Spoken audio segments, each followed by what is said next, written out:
শেখ হাসিনার সন্তান সজীব ওয়াজেদ জয়, তিনি আজকে সরাসরি ছিলেন এবং তিনি অডিও ভিডিও সবই দেখা গিয়েছে। তিনি তার বক্তব্যের একটা পর্যায়ে বলতেছেন যে India should realise that Bangladesh become Pakistan. Bangladesh Pakistan হয়ে যাচ্ছে। বাংলাদেশে আইএসএস জঙ্গি আছে, আল কায়দা আছে, হেজবুত তৌহির আছে, আনসারুল বাংলা আছে, এবং এই ভারতকে এখনই হস্তক্ষেপ করা উচিত, এটা খুবই দেরি হয়ে যাওয়ার আগে।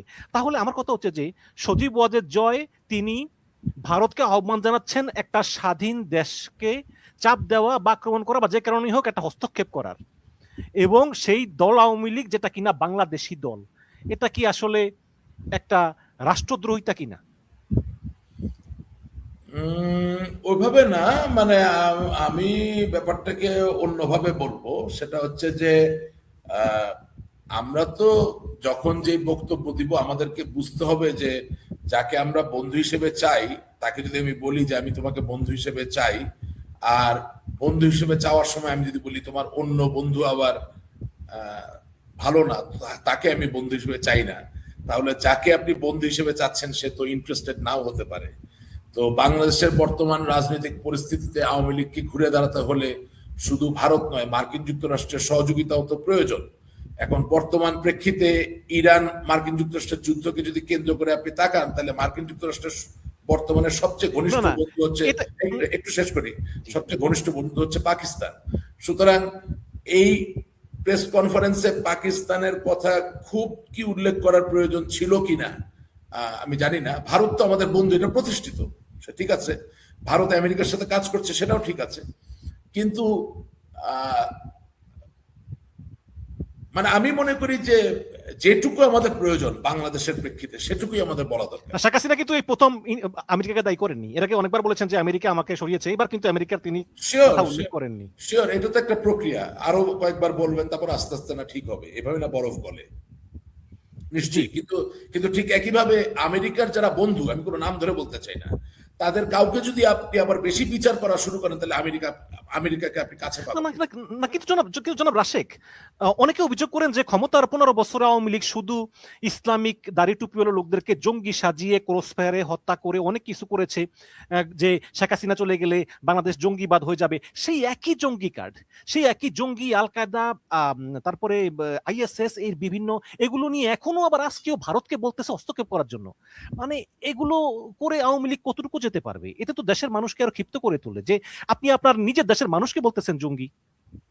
17 বছরের জঙ্গি কমে নেই, 17 বছরের আওয়ামী লীগের শাসনের জঙ্গি বেড়েছে। জঙ্গি কি আসলে আছে বাংলাদেশে? এই মানে এই সরকারের উপদেষ্টা বলতেছে আছে, স্বরাষ্ট্রমন্ত্রী বলতেছে নাই। আমাকে একটু শেষ করতে দেন।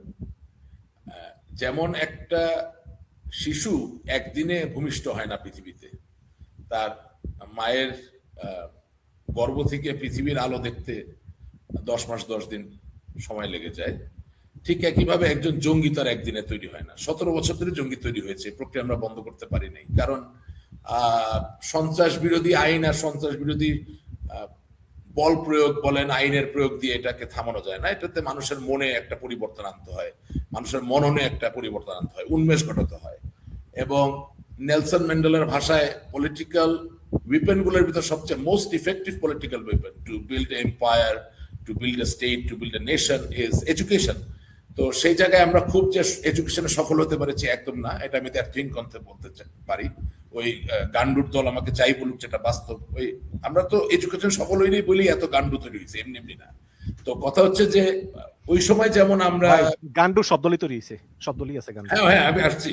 ওই যেহেতু ওই আপনার জঙ্গি তৈরি করা আমরা বন্ধ করতে পারি নাই বা শ্লথগতির করতে পারিনি অনেক কারণে।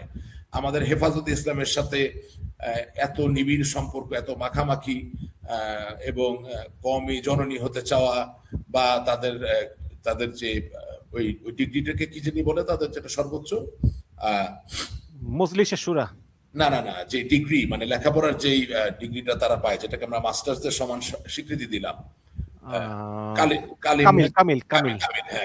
কামিল আমরা দিয়ে দিলাম। এগুলো অনেক কিছু বিচার করার ব্যাপার আছে। কিন্তু ঠিক একইভাবে এই সময়েও জঙ্গি তৈরি হওয়া বন্ধ হয়নি, হচ্ছে। এবং আমি ভবিষ্যৎবাণী আপনাকে করে দিচ্ছি, এক সময় এই জঙ্গিদের স্রোতে বিএনপির তারেক জিয়া, শেখ হাসিনা, আওয়ামী লীগ, আমরা সব আক্রান্ত হয়ে যাব, এবং সর্বোপরি বাংলাদেশও আক্রান্ত হয়ে যাবে। যদি না, আজকে আপনার অনুষ্ঠানে বলে যাচ্ছি, আওয়ামী লীগ বিএনপি যদি রিকনসাইল না করে, একজন আরেকজনকে মৌলিক কিছু জায়গায় সহযোগিতা না করে, এই বাংলাদেশকে কোনোভাবে আপনি জামাতি ইসলামী, মৌলবাদ এবং জঙ্গিবাদের হাত থেকে রক্ষা করতে পারবেন না।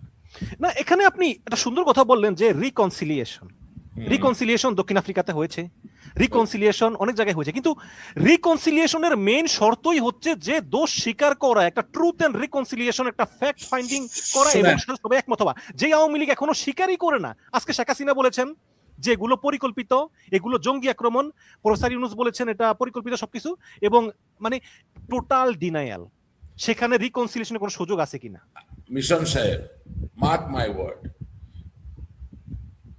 কন্টেম্পোরারি হিস্ট্রি অথবা টাইমে the biggest example of reconciliation is the Commonwealth. যেই ইংরেজরা বাংলার মানুষ তথা ভারতবর্ষকে 190 বছর শাসন এবং শোষণ করেছে, যেখানে নীল চাষি থেকে শুরু করে মসলিন যারা উৎপাদনের সাথে জড়িত ছিল, যেখানে বাংলার মানুষের, শ্রমজীবী মানুষ, কৃষকের কত রক্ত মাখা অশ্রু স্নাত ইতিহাস, বইয়ের পরে বই, উপন্যাসের পরে উপন্যাস, ইতিহাসের পরে ইতিহাসের বইয়ে লেখা আছে, তারে একটা সভ্য রিকনসিলিয়েশনের প্রসেসের মধ্যে দিয়ে কমনওয়েলথ বানিয়েছে। আমার যে মনিব ছিল, যে আমার অত্যাচার করলো, নীল চাষ করালো, আমাকে দিয়ে আমার কর্ন নিল, আমাকে আমার আমার আমার মানুষদেরকে অত্যাচারিত করলো, নিষ্পেষিত করলো, তাদের ওখানে আমি এখন বীর দর্পে কমনওয়েলথের সদস্য হয়ে যাই, রাইট? তার মানে কি, যে রিকনসিলিয়েশনের শুরুটা সবসময় ব্যথার, কিন্তু এটা শেষটা ব্যথার নয়। এখন রিয়েলাইজেশন আসে নাই, আসতে হবে। আমি তো ইতিবাচক মানুষ, আমি আশাবাদী মানুষ।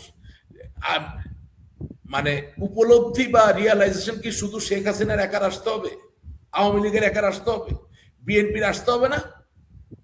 আপনি যে 2001 থেকে 2006 সাল পর্যন্ত আওয়ামী লীগের নেতা কর্মীদেরকে নির্বিচারে অত্যাচার করলেন, আমি কি মিথ্যা বলছি? করে নেই অত্যাচার? নির্বিচারে করে নাই, বাট করছে। ও, বিচারে করছে। নির্বিচারে করে নাই, নির্বিচারে মানে কি? মানে আপনি কি ম্যাজিস্ট্রেট ডাইকে ওর সামনে সাক্ষী রেখে অত্যাচার করছেন?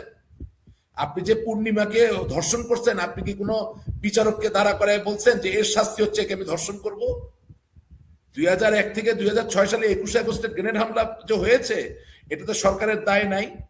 এটা কি কোনো বিচারকের কাছ থেকে সার্টিফিকেট এনে গ্রেনেড ফুটাইছেন? ওখানে যে 22 জন লোক মারা গেল, আইবি রহমান যে মারা গেল, এত লোকের শরীরে যে শ্র্যাপনেল, এটা নির্বিচারে না। রিয়েলাইজেশন দুই দিকে হতে হবে। আমি বলছি, তারেক জিয়া সাহেবকে যদি বারবার বিএনপির নেতা থাকতে হয়, বাংলাদেশের নেতা থাকতে হয়, প্রধানমন্ত্রী হতে হয়, নেত্রীকে যদি আওয়ামী লীগের সভানেত্রী থাকতে হয়, বাংলাদেশের প্রধানমন্ত্রী হতে হয়, বাংলাদেশের ভাগ্যের পরিবর্তন করতে হয়, তাহলে আওয়ামী লীগ এবং বিএনপির একটা রিকনসিলিয়েশন প্রয়োজন। এর মানে এই নয় যে দুটি দলের রাজনৈতিক একেবারে তাবেদার হয়ে যাবে, রাজনৈতিক প্রতিদ্বন্দ্বিতা থাকবে, কিন্তু বাংলাদেশের সার্বভৌমত্ব, বাংলাদেশের স্বাধীনতার ইতিহাস, এইসব জায়গায় যদি ব্যবধান তারা কমাইতে না পারে, তাহলে যেই জঙ্গিবাদের কথা আমরা আজকে বলি, যেটা আমি নির্মোহভাবে স্বীকার করি, আজকে তৈরি হয় নাই।